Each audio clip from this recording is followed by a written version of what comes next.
तहरीक मुस्लिम शबान ने all India इमाम organisation के सरबराह इमाम उमर अहमद इलियासी की जानिब से आरएसएस सरबराह मोहन भागवत को राष्ट्रपिता कहने पर नाराजगी जताई है। जॉइंट एक्शन कमेटी कन्वीनर व सदर तहरीक मुस्लिम शबान मुश्ताक मलिक ने एक मजम्मती बयान जारी करते हुए उमर अहमद इलियासी पर नुक्ताचीनी की और कहा कि मोहन भागवत राष्ट्रपिता नहीं हो सकते। उन्होंने कहा कि राष्ट्रपिता होने का एजाज सिर्फ महात्मा गांधी को हासिल है।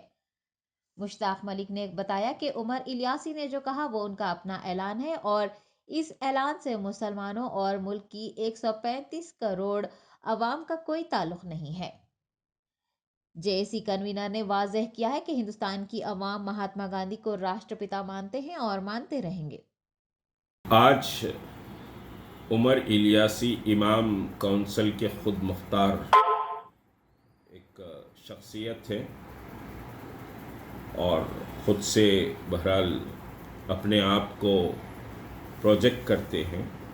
उन्होंने मोहन भागवत जी जो आरएसएस के सर संचालक हैं उनको कहा कि ये राष्ट्रपिता है। मोहन भागवत राष्ट्रपिता नहीं हो सकते हैं, न राष्ट्रपिता का मकाम इस मुल्क में कोई और ले सकता है। राष्ट्रपिता सिर्फ महात्मा गांधी हैं। महात्मा गांधी से बड़ा इस मुल्क में कोई और नहीं है।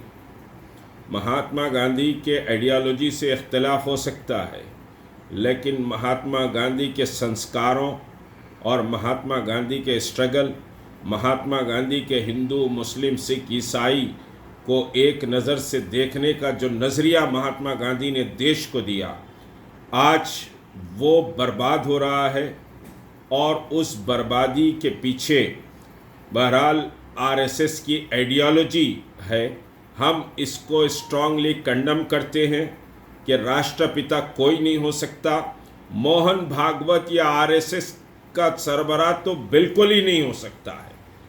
और ये उमर इलियासी का अपना ऐलान है, वो राष्ट्रपिता कह लें, खुदा कह लें, क्या कह लें, वो कह लें, लेकिन इससे मुसलमानों का कोई ताल्लुक़ नहीं है, न हिंदुस्तान के 135 करोड़ अवाम का ताल्लुक़ है।